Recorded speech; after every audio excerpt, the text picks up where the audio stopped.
طيب, chapter 28, باب ما جاء في التطير. What is said regarding التطير is basically belief in omens, right? And التطير is basically being pessimistic or see something that would change your decisions based on something that you saw, or things has nothing to do with physical means, things has nothing to do with the religious means, the Quran and the Sunnah of the Prophet ﷺ. That is a form of shirk, because the hearts will be attached to other than Allah subhanahu wa ta'ala. And this spread when ignorance spread, right? In which again, the means that Allah created are physical means that are known by experiment, and the religious means in the Quran and the Sunnah of the Prophet ﷺ.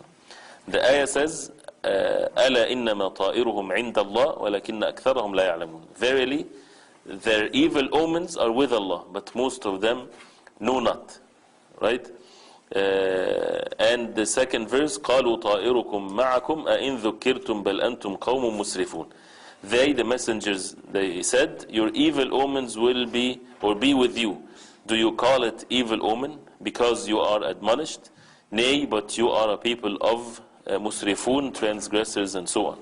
So these verses clearly mention about the evil omens and how they call it tayra, when they used to make a bird fly from, is the same word meaning. And if it flies, goes to the right side, that means it's a good omen. If it flies to the left side, then it's a bad omen. Then don't travel or making decisions based on this. And as we know, this is ignorant, right? Has nothing to do with physical means, has nothing to do with the revelation from Allah. So that means the heart will be attached to other than Allah subhanahu wa ta'ala. That's why it's a form of shirk. So it clearly mentioned that this is the ways of the Jahiliyyah, this is the way of the disbelievers, that the Muslim has to believe in the qadr of Allah subhanahu wa ta'ala, that the owner of all things is Allah subhanahu wa ta'ala. So the heart has to be attached to Allah subhanahu wa ta'ala alone, and not to these things that has nothing to do with the benefit or bringing loss to the people. Also that sins, as it's mentioned in the ayah, قالوا طائركم معكم إن ذكرتم, that sins is the mean for disasters that happens on the face of earth, and how people, when they're ignorant, they would do these types of things. That means people need to learn the knowledge قال الله قال رسوله قال الصحابة. When they learn the words of Allah and the Sunnah of the Prophet ﷺ, they would stay away from these types of ignorant things.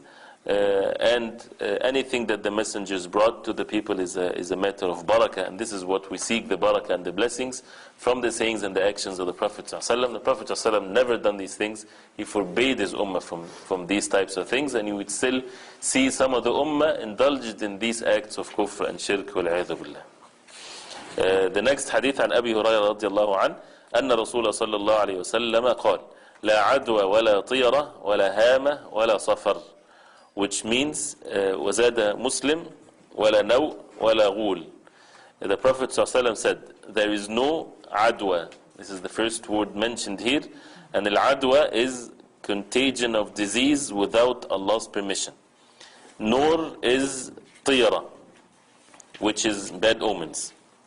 Nor is there any hama, the omen of the night bird, the owl. Wala safar, nor is there any bad omen in the month of Safar. And in Sahih Muslim, there is an extension to this narration, wala naw wala ghul, and no naw, constellation, and no ghul, ghost, etc. Right?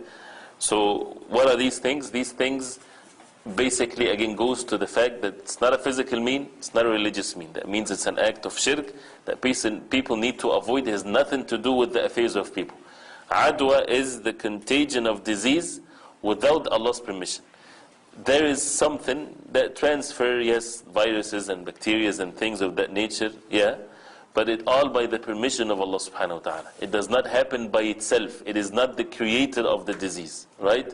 It goes by the will of Allah subhanahu wa ta'ala, right? If Allah subhanahu wa ta'ala wills for it, it doesn't happen, it doesn't happen, right? Like epidemics, for example. Not every single human beings would fall into this. Only some people, whether it's thousands or millions, whatever there is, but not every single human being. So that means it's by the permission of Allah.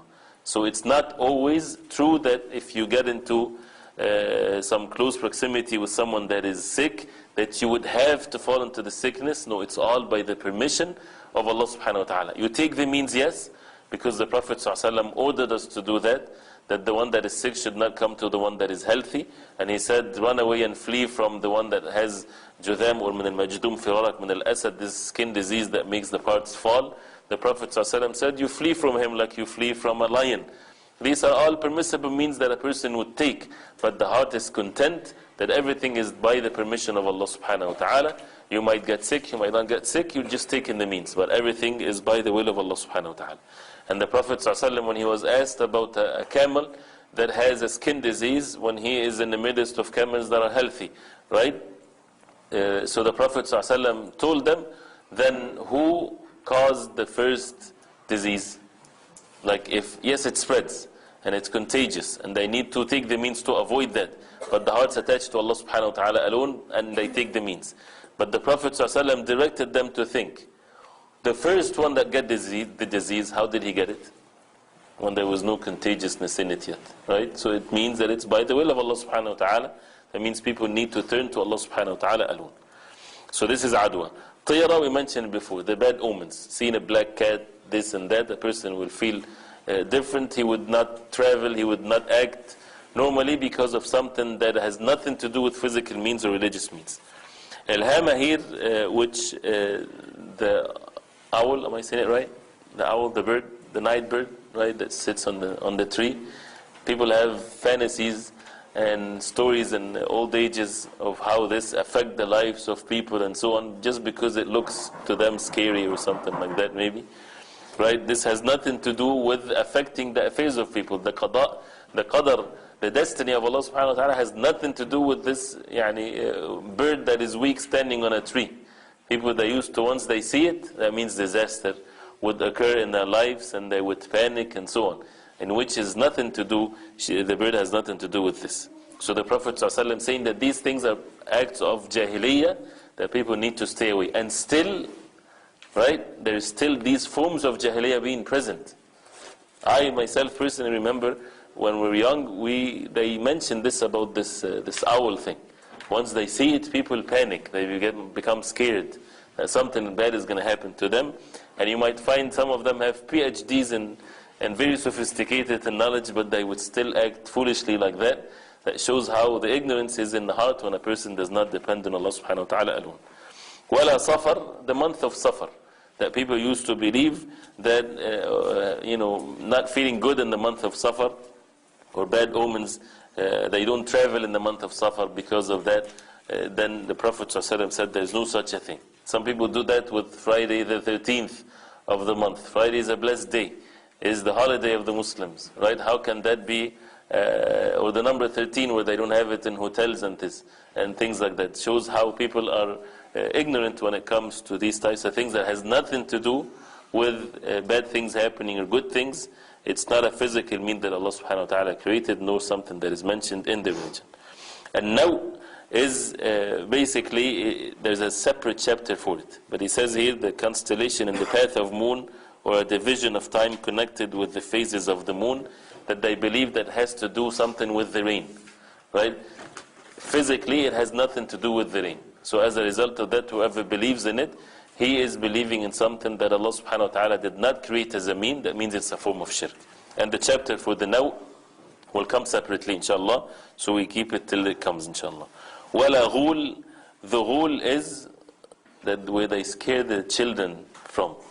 Right? And it's ghost or shayateen or devils, right? That it does not exist, right? Or if it exists, it has nothing to do with harm, right? And this is one of the evil things that parents do to their children, right? If you don't listen to me, we call it the orij al-masluha. The one that is with burned legs will come to you and cause harm to you. The ghost will come. All of this is not permissible to lie, and it's basically making the hearts of the children being dependent on other than Allah subhanahu wa ta'ala. When Allah subhanahu wa ta'ala is the protector, and if they do wrong, they need to have the fear of Allah subhanahu wa ta'ala, not the fear of a ghost that has no meaning to it, and things like that. And this is the ways of jahiliyyah, exactly the ways of jahiliyyah. The Prophet ﷺ, and this is the perfectness of the deen, these things are mentioned specifically like that it's not permissible. And we show when these things are not being taught, these things spreads in communities. Something like this book with the verses of the Quran and the hadith of the Prophet ﷺ. If you don't teach Tawheed, people will fall into the shirk. Right? And that's why we see then people, when they ignore teaching Tawheed, they think that the Deen of Islam, we just teach about good mannerism and about good feelings and things like that. And where is the Tawheed in our life? It's being put aside. If we don't teach it, people will fall into the shirk. And that's why these things are spread, as they're in the places where people are not taught the Tawheed from early ages and all the time. This is something that should be continuously being taught, the hadith of the Prophet ﷺ. So all of these benefits, we see that the trust we put in Allah subhanahu wa ta'ala alone, that all of these things that is mentioned has nothing to do with running the affairs of the people. It's all in the hands of Allah subhanahu wa ta'ala. And to establish the Tawheed, we have to be staying away from all these forms of shirk. And it shows also that to perfect the Tawheed is not just to know that Allah subhanahu wa ta'ala is the only one worthy of worship, unless we get to know these specifics of the shirk, that we have to avoid this, have to avoid that, and so on, one by one like this, that we have to learn to avoid, because it negates and weakens the Tawheed of the person of La ilaha illallah. And what is more important than this? Salah and Siyam and Zakah, all of this won't benefit the person if there's a deficiency in La ilaha illallah, like we hear in these types of ahadith. And anything else that people invent, not just the things that is mentioned here, whether it's again the number 13 or colors or umbrellas or a slipper on the upside down or broken glass, or all of these types of things that people, shaitan does not stay in and end with it. He goes on and beyond the things that is permissible.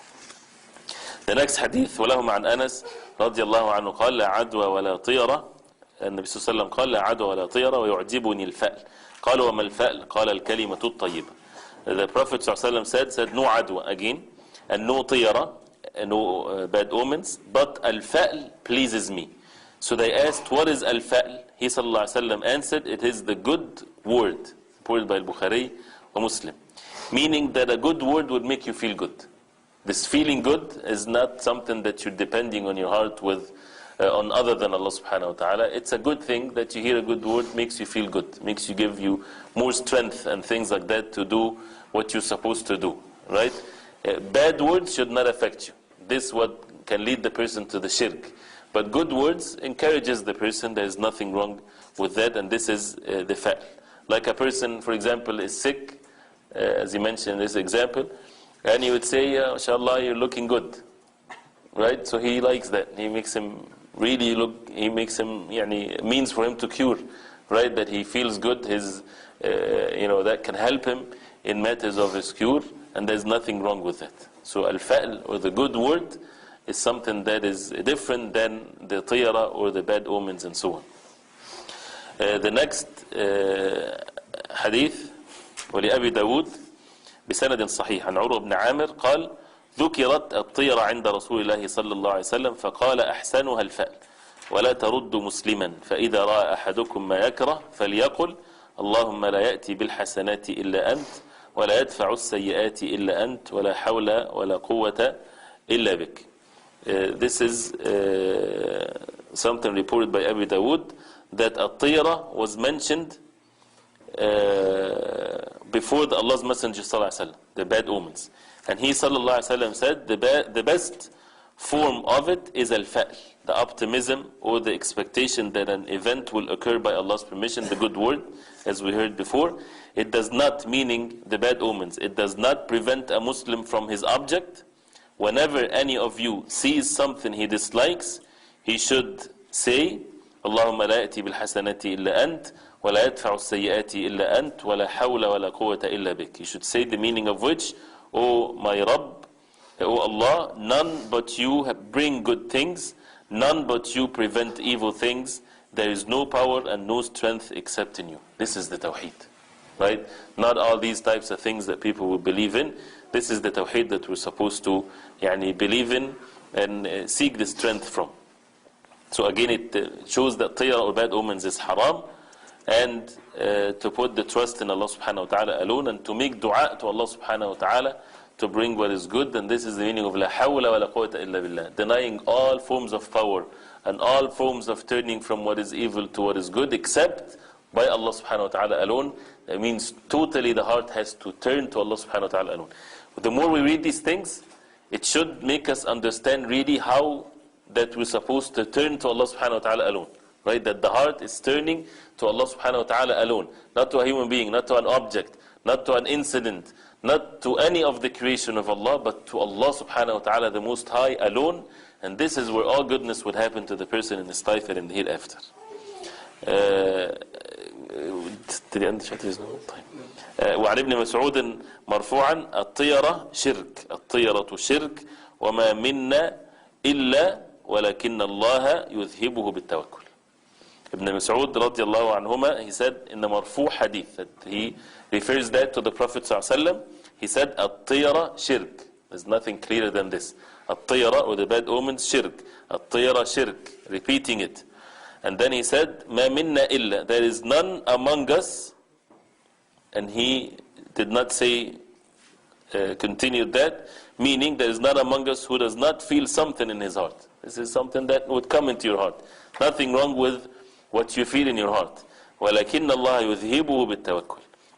Then he said, but Allah, due to deep trust in Him, due to the tawakkul, putting the trust in Allah subhanahu wa ta'ala, removes it.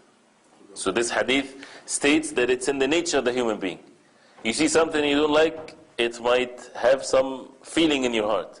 So you need to push that away by putting your trust in Allah subhanahu wa ta'ala alone.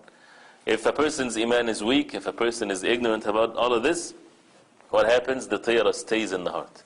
And that even shows that matters of shirk, if you don't fight it, it stays with the person. Because shaitan is working, the nafs works on oneself, so unless you fight it with the tawheed, with learning the tawheed and forcing oneself and pondering over things, that Allah subhanahu wa ta'ala is the owner of all things. So why should a person feel anything of the creation of Allah? So that would push away what's in the heart of the person. So tayara shirk, why? Because the heart is attached to it, and as a result of that it's shirk. Also repeating the matter to make it clear. Tayara shirk, so that people would realize the danger of it. And how would a person stay away from tayara? By putting the trust in Allah subhanahu wa ta'ala. Putting the trust in Allah subhanahu wa ta'ala with one's heart, that everything is in the control and owned by Allah subhanahu wa ta'ala. يقول ولأحمد من حديث ابن عمرو من ردته الطيرة عن حاجته فقد أشرك قالوا فما كفارة ذلك قال أن تقول اللهم لا خير إلا خيرك ولا طير إلا طيرك ولا إله غيرك. Whoever is turned back by الطيرة, right, this is the hadith, whoever is turned back by the bad omens has committed shirk. You're traveling, but then you wake up in the morning with a broken glass, or it's the 13th, or whatever these funny things that people invent. So you would make a decision, I'm not going to travel today. I'm not going to do it today because of whatever this. This is shirk. If it prevents you from what you're doing, then this is shirk. They asked, what makes the atonement for such a sin? How can you repent to Allah subhanahu wa ta'ala for such a sin? The Prophet ﷺ answered to say, Allahumma la khayra illa khayruk. O Allah, there is no good except the good which you bestow. وَلَا طَيْرَ إِلَّا طَيْرُكَ. There is no evil except the evil which you decree. وَلَا إِلَهَ غَيْرُكَ. And there is no true ilah, one to be worshipped, except you. This is the beauty of the tawheed. This is the beauty of the oneness of Allah subhanahu wa ta'ala and the tranquility of it. And on the other side, the misery of the hearts being attached to lies and to objects and to the creation of Allah subhanahu wa ta'ala.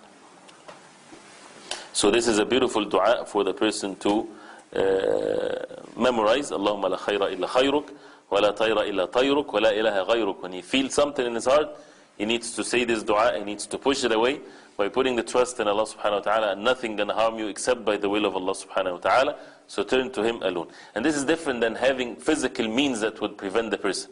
The weather is rainy and so on and so forth, and you want to travel, right? So the physical mean is that you're worried that you know the car slips or something like that. There's nothing wrong with that. This is not evil omens or bad omens, right? There's a physical reason why He that prevented you from traveling, not just because it doesn't feel good or a bird or whatever there is.